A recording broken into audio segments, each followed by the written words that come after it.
পোলাও রান্না করার জন্য পোলাও চালটিকে ধুয়ে আমি এখানে 10 মিনিটের মতো ভিজিয়ে রেখেছি।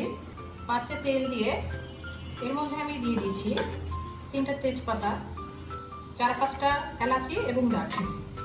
চপ করে রাখা পেঁয়াজগুলো দিয়ে দিচ্ছি।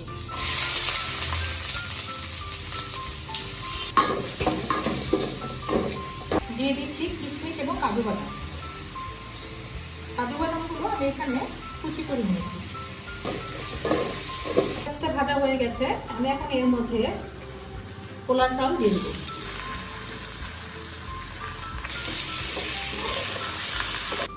দিয়ে দিচ্ছি আদা এবং রসুন বাটা। দিয়ে দিচ্ছি লবণ। 5-6টা আস্ত কাঁচামরিচ আমি এর মধ্যে দিয়ে দিচ্ছি। এর মধ্যে আমি এখন সামান্য গুঁড়া দুধ দিয়ে দিচ্ছি।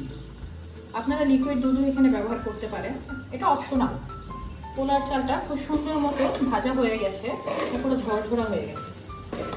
এখন এর মধ্যে আমি গরম পানি দিয়ে দেব।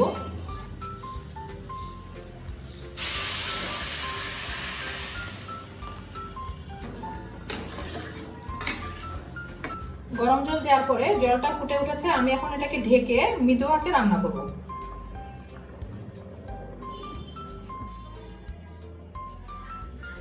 পোলাও রান্না হয়ে গেছে, এটা খুব সুন্দর মতো সিদ্ধ হয়ে গেছে।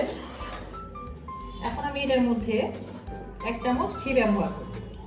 এখন এটাকে আমি ঢেকে রাখবো। খুব সুন্দর ঝরঝর পোলাও রেডি হয়ে গেল। আমার পোলাও রান্না হয়ে গেছে।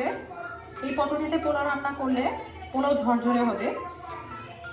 রান্না করার আগে পোলাওয়ের চালটা অবশ্যই 10 মিনিট ভিজিয়ে তারপরে রান্না করবেন। আজ আর নয়, ধন্যবাদ, ভালো থাকুন।